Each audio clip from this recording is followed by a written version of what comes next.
La la la la.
Hi, can you hear me okay?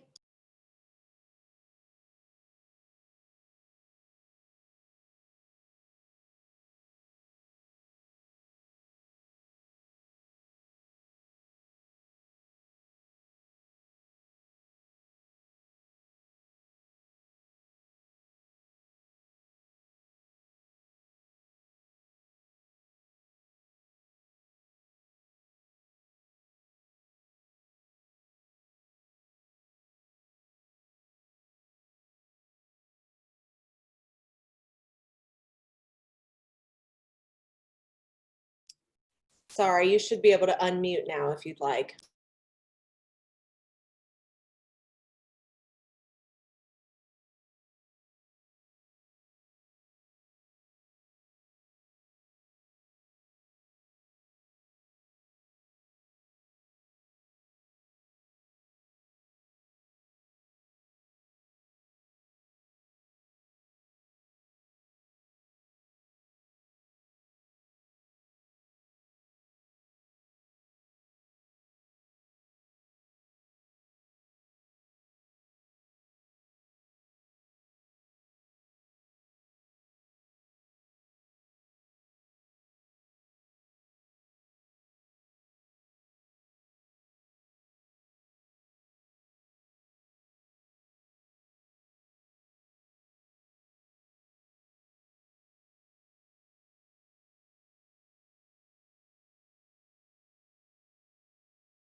Hi there, Marshall. Can you hear me okay?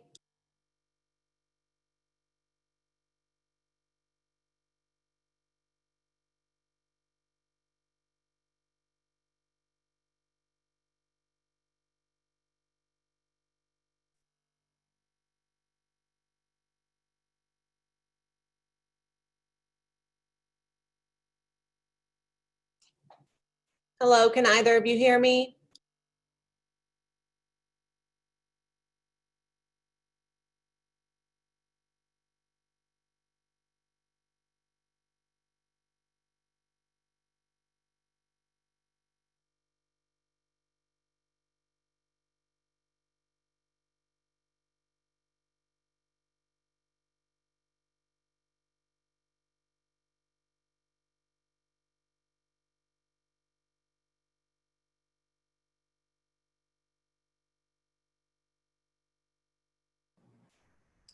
Hi, Mary Ellen. Can you hear me? I can. Can you hear me and see me? I can, and you're a co-host now, as is Conrad, so you guys can unmute yourselves freely. Marshall was in here, but then he left. I wonder if he might have been having audio troubles. And we have 15 people in the waiting room as of now. That's not bad for 2 minutes to the hour.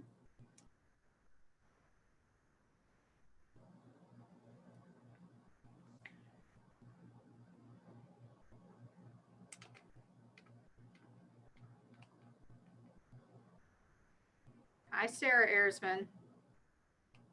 Hello, Mary Ellen. How are you? I'm making the best of it.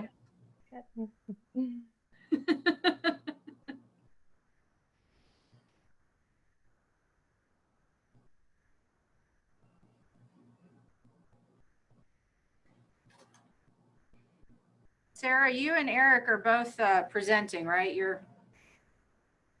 Yeah, I think we're splitting that 10-minute slot, 5 minutes apiece. So we'll just roll through a ton of data real fast.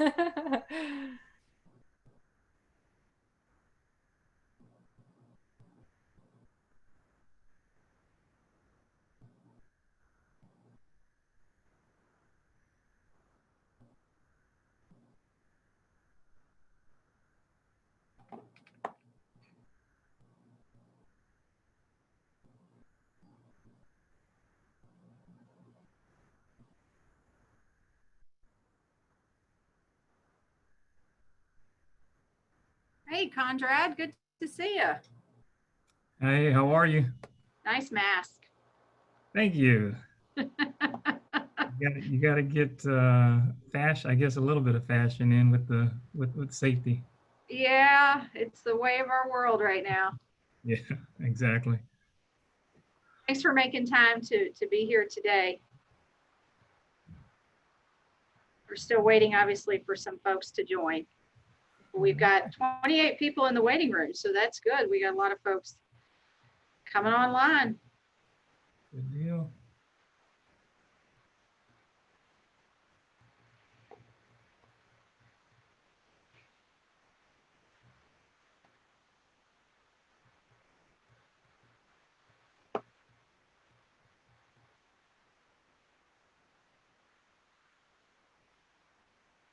All right, look at that beautiful screen. Stequa, I cannot hear you.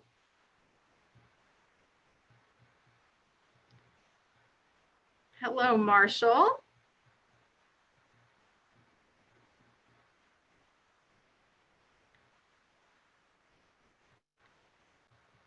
All right, looks like we are getting ready here.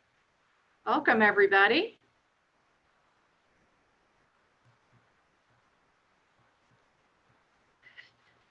Sadiq was having audio issues. We got to figure that out since she's a presenter. We can't hear her, and I don't think she can hear us.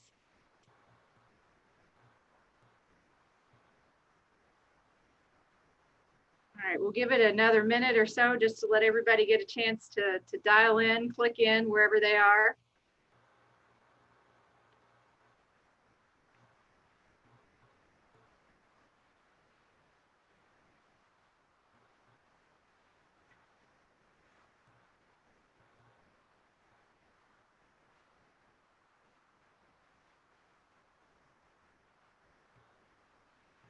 All right, it is 4:02, so we'll call that the good place to start. Good afternoon, everyone. I'm Mary Ellen Wiederwohl, the Chief of Louisville Forward, and it is a great joy to welcome you to the first team meeting for the Economy Focus Area Team for Build Back Better Together.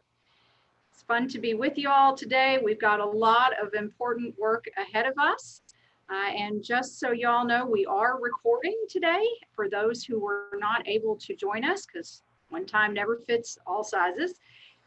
We will have this posted on our website after today so that others on our team can get up to speed on the things that we're going to hear about today and be ready to dive into the work with us. So by this point, I'm assuming probably most of you are pretty familiar with Zoom or other video call platforms. I think we've all learned a new skill we weren't planning on this year with Zoom calls.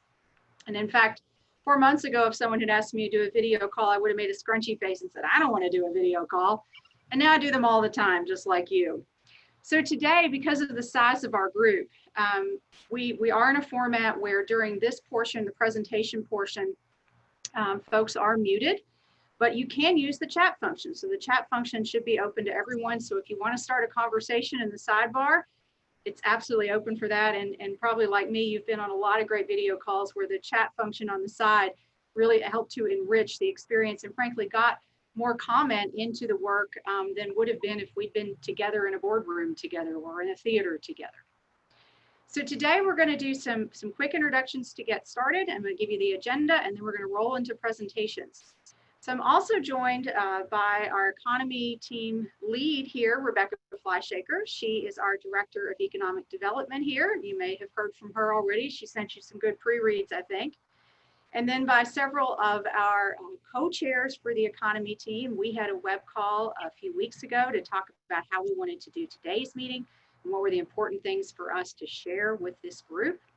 And they'll be leading the breakout session. So that's the point where everybody gets a chance to talk outside of the chat box. We'll be breaking out after we have our presentations, and we've got plenty of time on the agenda, 25 minutes for us to be in the breakout rooms. I hope you don't run out of things to talk about. There's a lot to talk about right now, but hopefully you'll have some rich dialogue in there, and then we'll come back here together at the end. So I'm looking across this beautiful screen here. We've got folks from all across the community. And I know folks have joined this work probably for some different reasons. frankly, when we launched Build Back Better Together, it was May 27th. And if you were paying attention to the media we did around that then, we were talking a lot about how we were going to recover from the COVID-19 pandemic. And the economy team has obviously been a very popular team to sign up for because there's a lot of economic devastation from the pandemic. And then on May 28th, protests erupted in the streets of Louisville. And so now here in Louisville and across our country, we are reckoning with a pandemic, systemic racism that we've not solved as a country, and an economic downturn that we do not yet know the depths of. And as we join this call together today, we unfortunately see the resurgence of COVID-19, and we don't yet know what that will mean for our city and our country in terms of health impacts and economic impacts.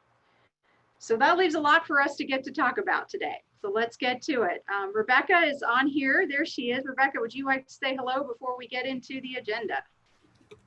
I do want to say hello. I really appreciate everyone's being here and taking time for this very important community discussion and gathering when I know that we all are wearing many, many hats and doing a lot of other things, me and Mary Ellen and the rest of our team included in that. But I'm heartened by so many being here today and look forward to what we will discuss and uncover and move forward on. I think that's the most exciting thing for me. So thank you. We've got some great economy co-chairs, some of whom are going to be presenters here. Conrad Daniels is with us. He's with HJI Solutions. Good to see you, Conrad. We've got Sadiqa Reynolds, who's going to be our presenter here very soon, live from her automobile. You can take a video call anywhere. We have Marshall Bradley from the Lincoln Foundation. Good to see you. See if we have any other co-chairs on today. We couldn't even get all of our co-chairs on today. Everybody's so busy. Rounding out our co-chair list, we also have working with us Nikki Lanier with the Federal Reserve local branch. We have Sean O'Leary from Edge Analytics. We also have Mike Davis from APRIS and Councilman Anthony Piagentini from District 19. So those are the folks who are going to be helping us as we guide through this. And then just know that this is one of those moments where you can sign up for as little or as much as you want. This is truly a volunteer activity. We're hoping you'll sign up for more and help us build back better together. So I know you've taken a look at the agenda, but real quickly, what we'll have is a very quick kind of Louisville Econ 101. And you'll be seeing Sarah Erzman and Eric Burnett on these calls, probably just about every time we meet with some type of economic update.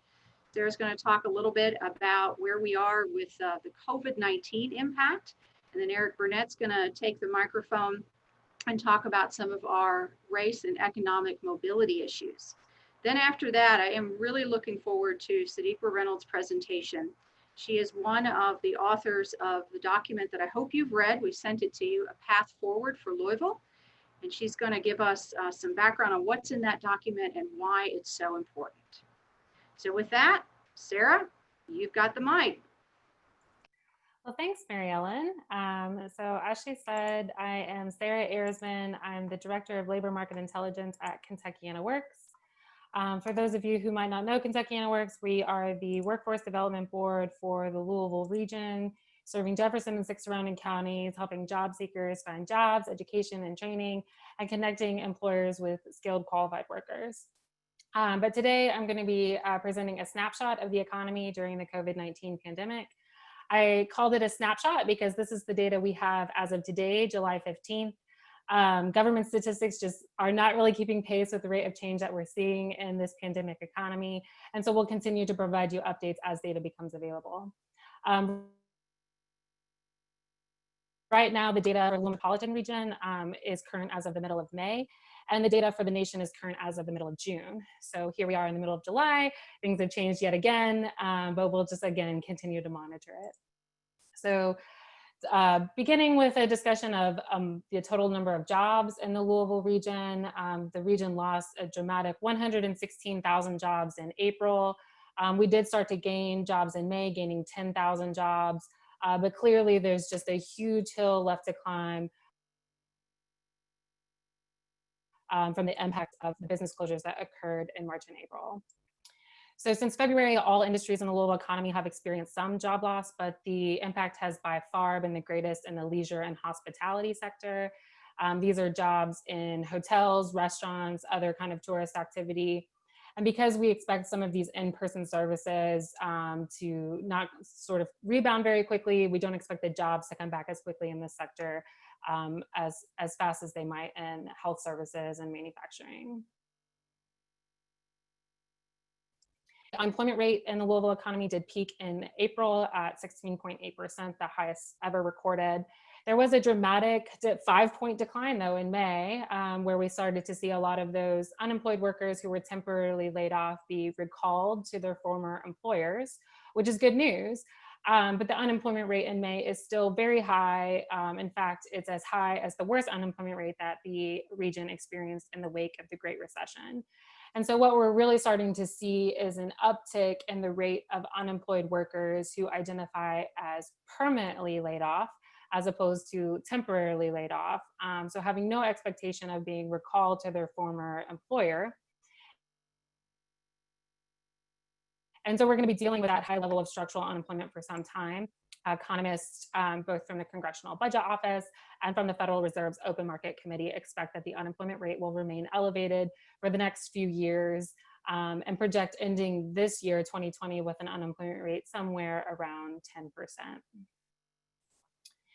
So not all groups of US workers have experienced the pandemic economy equally. Job losses have really been concentrated amongst those lowest wage workers. Among the nation's bottom 4% of earners, nearly a third have lost their jobs since February, as compared to the nation's highest 20% of earners, where only about 5% of workers have lost their jobs. So these low wage workers are more likely to be living paycheck to paycheck and less likely to have resources and savings to fall back on if that paycheck should stop. Hopefully they have been benefiting from the expanded unemployment insurance benefits, but those are set to expire at the end of this month. Black workers have persistently had a higher unemployment rate than white workers in this country, but have also experienced an even higher rate of unemployment in the pandemic economy. The nation's current unemployment rate right now is 11%. So Black workers have a unemployment rate that's about 4 points higher. And although the unemployment rate for white workers has started to decline pretty dramatically in May and June, we have so far not seen that return to work for Black workers come on nearly as quickly. Racial disparities in labor market outcomes are present within the Louisville economy as well. This data actually pre-COVID is a trend that we've seen persistently in the data, in that after controlling for educational attainment, Black workers in the Louisville economy experience higher unemployment rates and lower median earnings than white workers at the same level of educational attainment. And so with that, you can check out some of our research at KentuckianaWorks.org/LMI. My contact information is there too. Happy to take questions, but I will turn it over to Eric Burnett, Senior Policy Advisor for Louisville Forward, who will be sharing some data on the wealth gap. All right, I'm just sharing my screen. Can everybody hear me? All right, cool. Let's see. Thank you, Sarah. Sarah's really good at that job. All right, so wealth inequality in Louisville. Let's see if I can get it to switch slides. There we go. All right, so what are we talking about when we talk about wealth inequality or the wealth gap? There are actually a couple of different things we're talking about. One is wealth, which is basically net worth, your assets minus your debts. The bottom 40% of Americans do not have wealth. So wealth is something that a majority of Americans do have, but for those who do have it, it's mostly tied up in their house. Maybe if they're lucky, their 401k. For the top 10%, it's tied up in stocks and equities and other investments. Income is something that most people have some form of. Income is just whatever money you're bringing in, whether it's from working or from Social Security or from rental income or whatever. So most people have income. It's better to have wealth than income. So income is taxed at higher rates. Income is also usually dependent on working. Wealth is taxed at lower rates and can generate its own income. So if you had to choose which one to have, you would choose to have wealth. Wealth also gives you a much better cushion. So if you have a family emergency or a job fluctuation or I don't know, global pandemic, it's better to have wealth and you can fall back on that than it is to have income that's dependent on some stable employment. So wealth is actually skewed towards wealthy people. The median US family has a net worth of $97,000. The average family has a net worth of $692,000, which means that a very, very few wealthy families have a lot of wealth, and they bring the average way up versus the median. The median is the number in the middle. Half of the people have more, half have less. The average is you add them all up and divide by the denominator, and that's the average. So usually we look at median wages more than average wages because we don't want our numbers to be skewed by top earners. This is a case where the average is so much bigger than the median. It points to a lot of inequities. And that's what this chart is showing. Basically, the top 1%, the top 0.1% have an enormous amount of wealth, and the bottom, have essentially no wealth. So in Louisville, the income gap is also widening. I should say we don't have a lot of local data on wealth because the wealth calculations are hard to get at. So we just kind of have to assume that we're in the same ballpark as the national rates. We do have data on income, and what this shows is that this gap has been widening since 1980, same as it has in the United States. The top 10% of households have seen their incomes grow since 1980 by 32%. Bottom 10% have grown by 20%. This is a great quote from this really great article that was in the New York Times about a month ago. Wealth, not income, is the means to security in America. And this is where I want to shift into this conversation about racial wealth and racial income gaps. So this is not an exclusive list. Unfortunately, there are a lot more things that probably should be on the slide, but lots of specific government policies created wealth gaps between whites and people of color in the United States. Primarily African Americans, but not just African Americans. But let's take African Americans specifically. Of course, there was slavery. After slavery, there was the Jim Crow South, KKK, and basically state-sanctioned theft of property and real estate. So Black families were not, from the beginning, were not given an opportunity to accumulate wealth. And when they did, there could be massacres like in Tulsa 100 years ago, or in Wilmington about 20 years before that, where there was actually a coup. They ousted a democratically elected government and ran all of the Black middle class out of town. On the other hand, the United States has given land to lots and lots of white people, and by one estimate, 20% of all American adults are descended from those people who got these gifts of land. Redlining is something that we've talked a lot about in this city, so I'd be happy to talk more about that offline, but redlining is basically using bank loans to give mortgages that were federally subsidized to white people and not to African Americans and people of color. Exclusionary zoning, trying to keep undesirable people out of your neighborhood has been a tool. Excluding Black veterans from the original GI Bill and excluding disproportionately Black industries from Social Security and the minimum wage. So, any one of these things would be bad altogether. It's not a mystery why we have racial wealth gaps. And Louisville was at the center of a lot of these things. So Sarah already showed this slide, but I want to highlight this for a second because we've talked a lot about redlining, and I feel like a lot of people in our community understand it. But what is the impact of redlining? So imagine, a typical middle-class family. Rebecca's telling me to speak up. Can you all hear me better now? Is that better, Rebecca? No? Okay. Anyway, so basically, Eric, if you just don't, your voice is falling off at the end of the sentence, just making it hard to hear your whole. so think about it like a typical middle-class family who bought a house, say in the 1950s. Maybe they bought a house for $10,000, lived in it for 40 years, and passed it down to their kids and sold it for a median price of around, let's say, $150,000. So take that $140,000 divided by 2 or 3 children, maybe 4 children. Let's say each of the kids after costs and all that get $40,000. That's an important amount of wealth to pass on generationally, but it's not necessarily a game-changing amount of wealth, especially when you look at the income disparities between whites and African Americans in Louisville.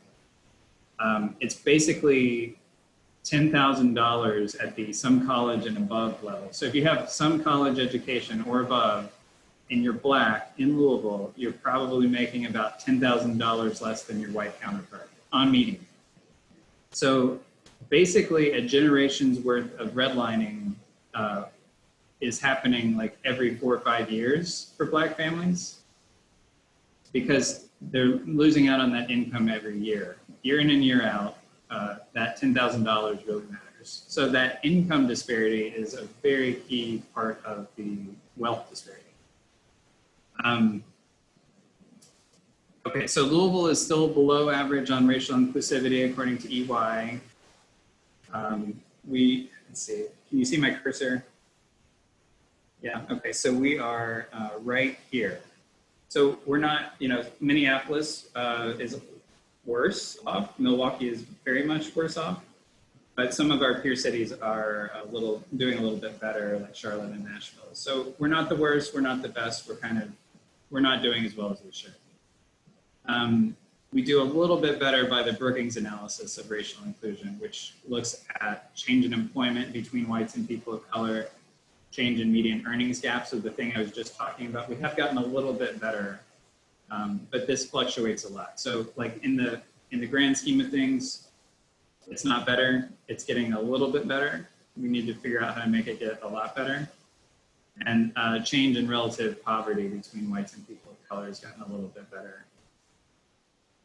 Okay, so again, not an exhaustive list. I had 5 minutes for this presentation, so I'm hitting the highlights, but race is the biggest factor on economic mobility or preventing economic mobility in the United States, but what else?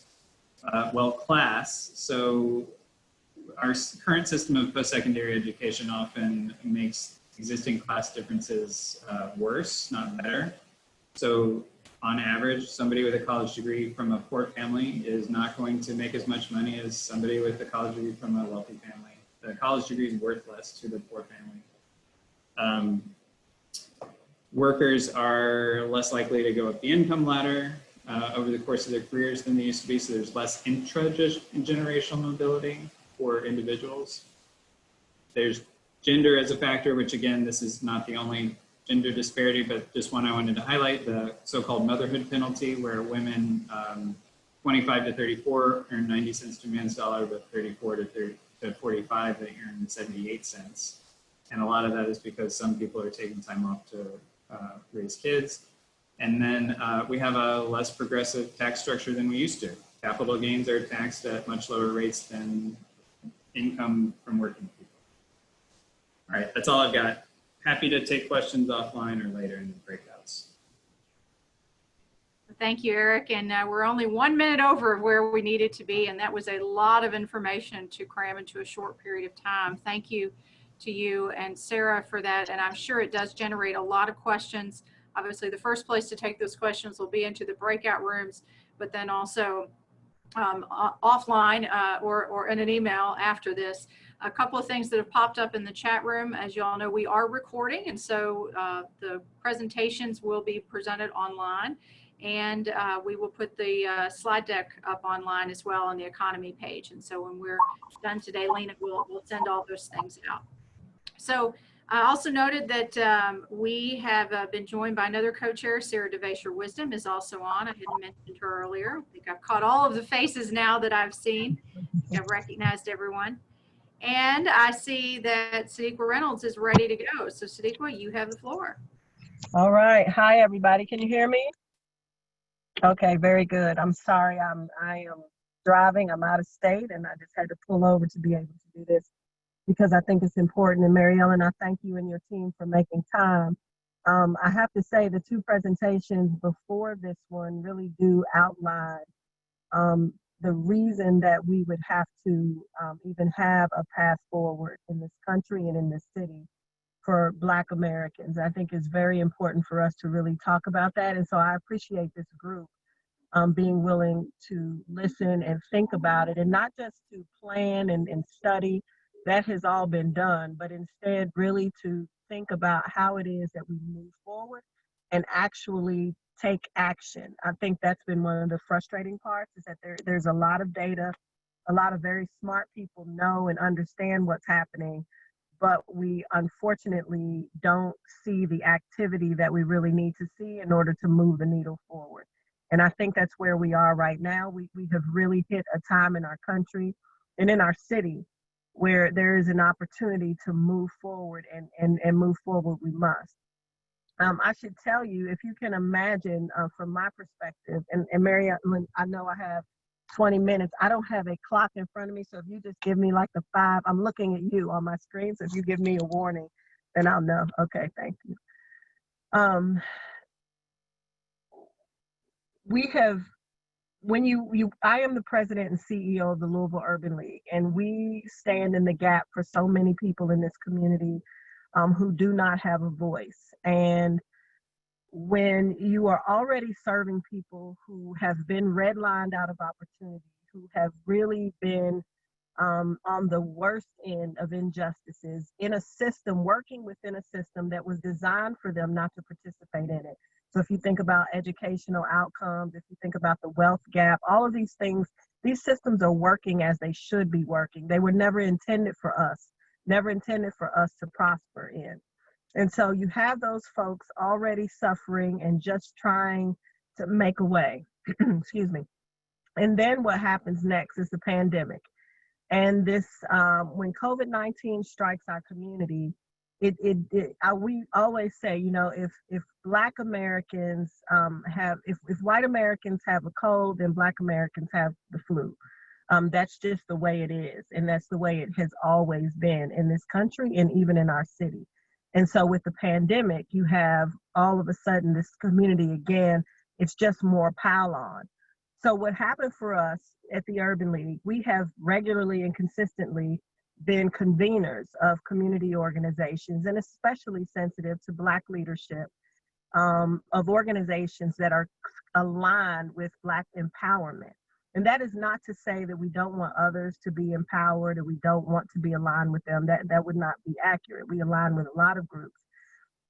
But we understand the challenges of being in leadership in a civil rights organization and with people who are aligned in doing this work. And so we have been convening community organizations because of COVID-19 more regularly. We had actually been convening every Friday, and we would have 26 to 30 people, organizations represented on the phone in those Zoom calls.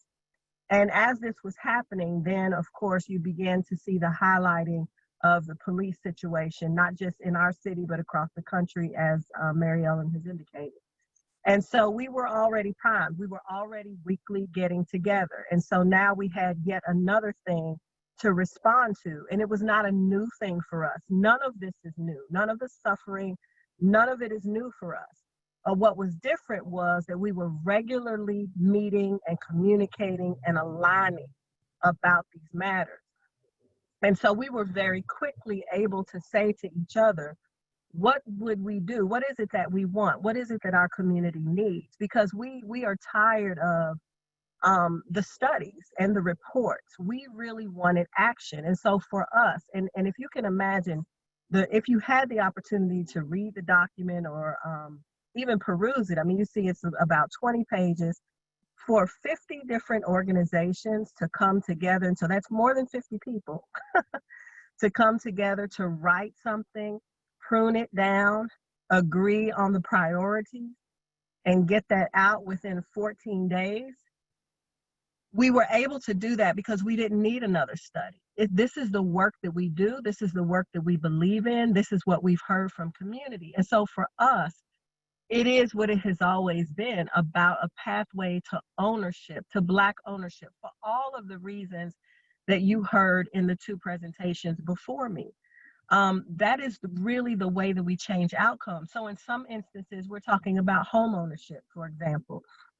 So we would say it is fine for a community to be revitalized. Certainly we want the West End to be revitalized, but what we don't want to happen is that other people would own that community, and people who have been there and had their backs broken by policy that would not allow them to progress would be pushed out because it's all of a sudden not affordable. They are no longer welcome because the property value is such that now everybody wants to be there.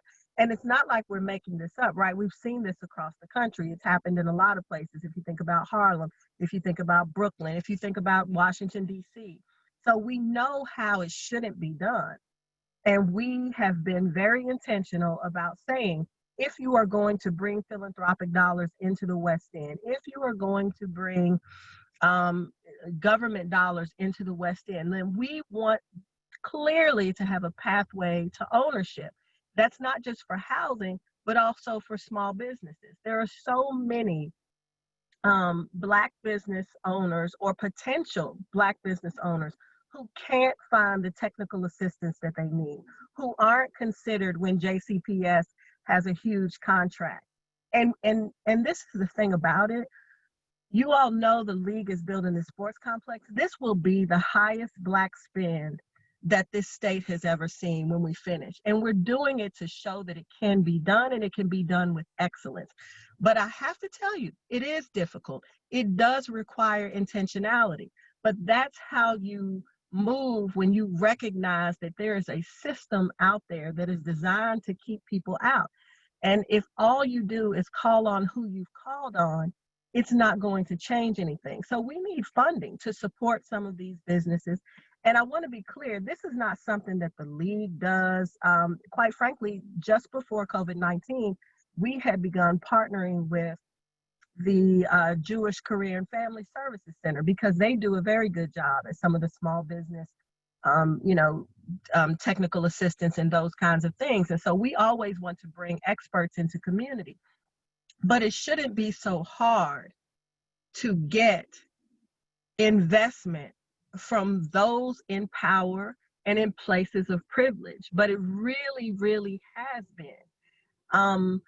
So small business ownership, home ownership, and then education. Again, for all the reasons your two presenters have talked about, we have to have real investment in education. We have one HBCU, historically Black college or university, in this community. There's only one, it's Simmons. They have been struggling.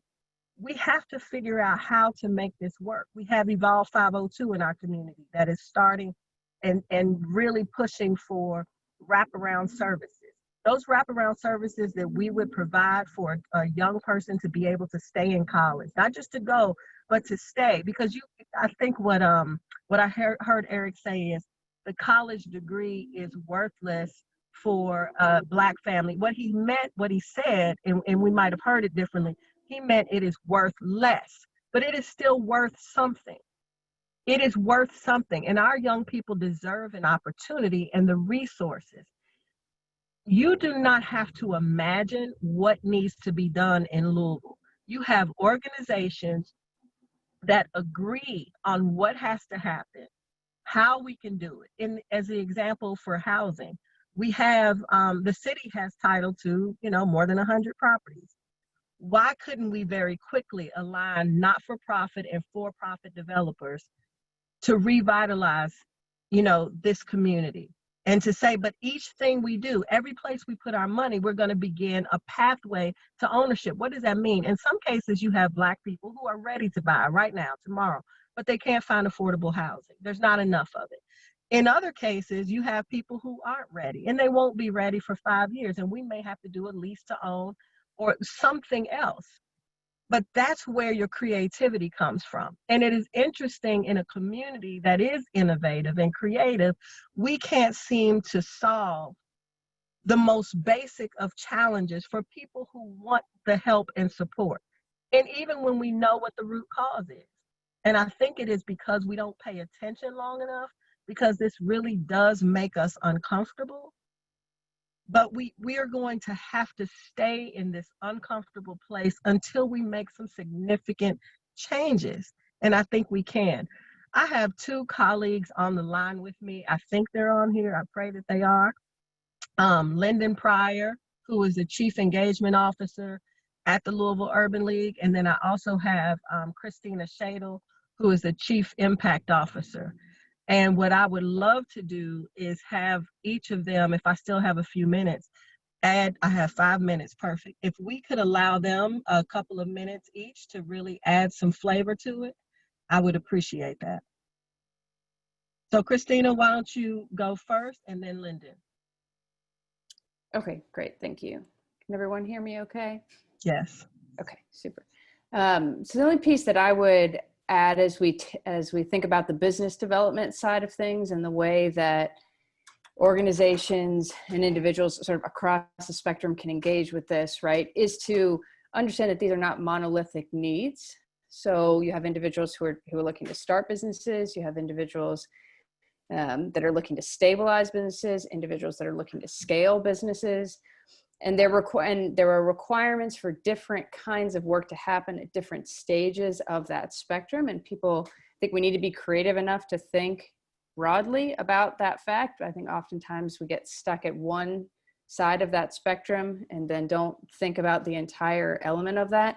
And so that's technical assistance along the way, that's financing, those are contracting opportunities, right? If we have, people are quick oftentimes to talk about making sure that people have minority certifications, but there needs to be something that comes with that then, right? So if I have a minority certification, it isn't just more work for me to get a certification to explain that I'm Black or that I'm a person of color, right? But then it needs to mean that certification means something to those businesses because they have a commitment to hiring from those particular communities. So I think we have to always be thinking holistically, looking at what can be done across that entire spectrum, and understand at the end of the day, there's a lot of money that is needed and is not available to those individuals, right? You get somebody ready to go to the bank, and then suddenly that business is there's too much risk, right? We can't get through the credit committee. Those are the sorts of things that happen over and over. And again, the data is there ad nauseum. There's no question about that. But we're not crossing that hurdle in any different way. And that's why you see a specific element in the past document that says you've got to have a fund that is created and that people are investing in, that is Black led, that is responding to companies in a different kind of a way, because absent that, the traditional system is not working. So I would just want to underscore that point on the small businesses particularly, and I'll pass it to Lyndon. Thank you. Thank you, Christina. So I think the only things that I would add to what's been shared and really kind of underscore what Christina just said is thinking about this in terms of wraparound, particularly on the business side. One of the things that we do at the League and we pride ourselves on in terms is wrapping around services around the individuals who we serve, the individuals and families who we serve. We really think about them holistically and how to get them all the way through the process. It's not just about kind of getting them started, but understanding that there are lots of different things pulling at an individual or family. And so there are lots of different things that they're going to need in order to sustain them through whatever program or process we put them on. The same is true for these businesses, to Christina's point. And so we really have to think about how we are wrapping around lots of supports and services to get them through the process, because this isn't just about getting somebody started. This is about actually fixing the problem, and that means really getting people to a place of completion in some respects. And so how, as we are innovative in doing this, how are we wrapping around whole services and products around these individuals and fledgling companies to get them off the ground? To that, I think there is the next point I would make is that there's a place for everybody in this.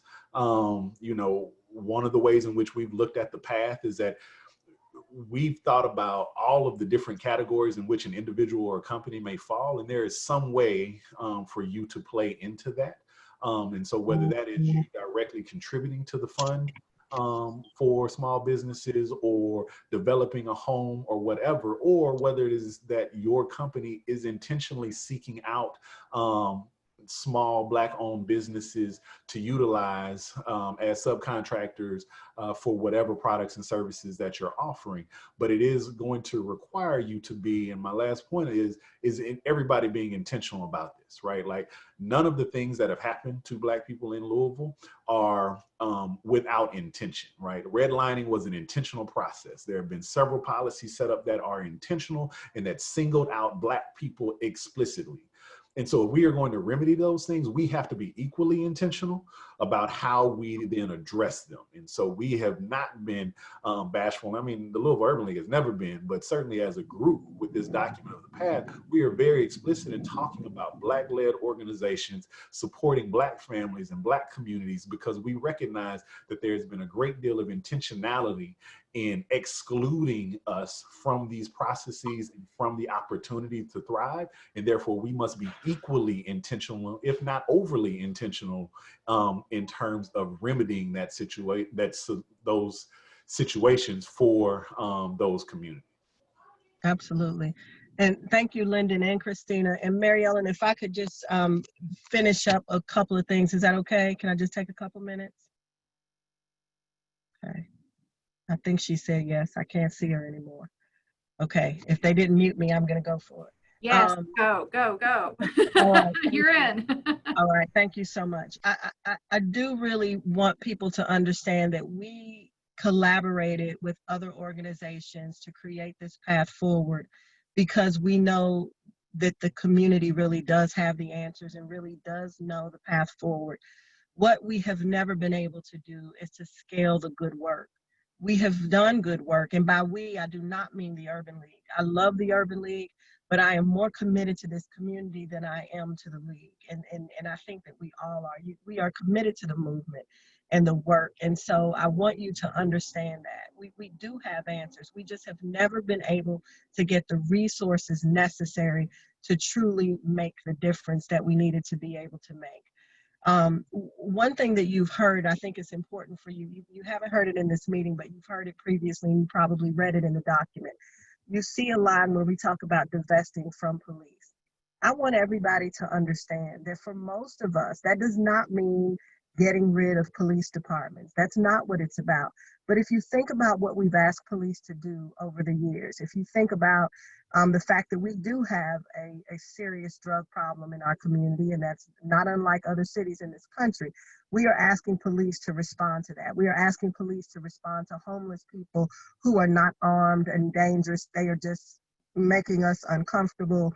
Maybe they're scaring our children, whatever is happening. We are saying, who should be the appropriate first responder? So not only do we want to take the money from the police, we want to take the work from the police, and we want to put it someplace else where it would be more effective. I think that's important for us to highlight. So that was just one example of that. And then the other thing I want to say is, and Lyndon really hit it here, Black-led. We want everyone to understand that there is talent in the Black community. We have the ability to do what it is we need to do. What we do not have, and what we cannot have without white allies, quite frankly, is the money. We have no access to resources, and all of that was intentional. So when you think about this work, I don't want you to think of it in this charity box, but instead really think of it in a way that is to say, we have been able to benefit. Our privilege has allowed us to benefit in ways that probably are unimaginable. But how do we then help some other group so that they can feel a part of these opportunities that are here, and not come in and substitute your judgment for somebody else's? And that's why when you see in the document, you'll see that we say we want the funding to go to we don't want it to be placed in the community foundation or placed in the, Metro United Way. God knows I love Teresa. She's a personal friend of mine. But the Urban League just did it. We're completing a $50 million project. We know how to do this. And there are other organizations that know how to do this. Again, we need to be able to scale the work. So we are asking you in this group, please do not spend a lot of time on the studies. Instead, what is the next step? And for us, we think it is around housing, it is around education, and it is around the small business support. If you have to choose 3 things, those are the things that we would ask you to choose.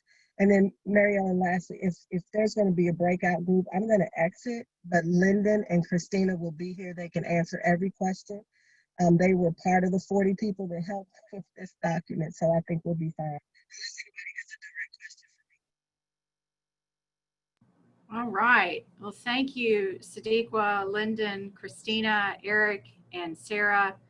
And that was a great batch of info for us to listen to and digest, and a lot to think about. A whole lot of thoughtful narrative there. I know my big takeaways from listening to that is the need to be intentional, how important intentionality is. It's not just enough to be kind-hearted and of good faith, but to be intentional about the activity. And your other statement that really resonates with me is scale. One of the things that I've been saying a lot around here is that we've been throwing nickels and dimes at problems that require dollars. And that is true across a number of issues. And so the work that you've done with the Path Forward really does give us a kind of a roadmap and a direction to go into this work. And so we will go into this work now. We're going to go out into the breakout rooms, and some of the folks I mentioned earlier are going to lead those discussions. And so for today, we'll have 20, 25 minutes in those breakout rooms. And I heard Sadiqa say you can't stay on, and so we'll let Christina and Lyndon go into the breakout room you were going to be in and keep the conversation going there. For today, the breakout rooms are going to be randomly divided just so we can get started and start the discussion today. Unfortunately, you know, not being in person, it just kind of hobble you a little bit about how to organize a group of this size. But today in the breakout rooms, I hope you'll discuss what you've heard and what you've read coming into today and what moves you most. What are you most excited about? What are you most concerned about? And our work together is really over the next 5.5 months going into the latter part of this year. But it's not to produce another plan. As Sadiqa said, we have enough plans. The work here is to figure out some quick wins, then some near to midterm things we can do as a city, and then those longer term things that we're going to commit ourselves to as community leaders, and to prioritize the things that are in those plans. Here's the most important things to do. And maybe the things that aren't. Here are the things that we thought were important a year ago, and we're just going to put that in the parking lot and not come back to it. But today, if you'll focus in the breakout rooms on what you heard and what you want to talk about, and start thinking about those quick wins, as well as some ideas about how to organize the work. And so I'm going to give you a few nuggets to go into the breakout rooms with. When we talked previously as the co-chairs, we talked about potential smaller groups of this larger team that would be quick wins, small business, corporate collaboration, research and development, R&D, focuses on geographic areas, and of course, a focus around the Path Forward document. Although the last thing we want to do is have the Path Forward calls for justice to be pigeonholed into one group. We want to make sure that the work, no matter whether there's a specific breakout group that works on this over the next 5.5 months, or whether it informs all of us, it should be something that we all take to heart and work to figure out how we can be a part of some of the recommendations in that. And I've sat in one place too long because the light went off in my office. And the lights are back on. All right, so with that, Lena, are you ready to push the button and send us out into our breakout rooms? I am ready. Yep. Let's pray the technology works. Here we go. I'll see you guys in about 25 minutes.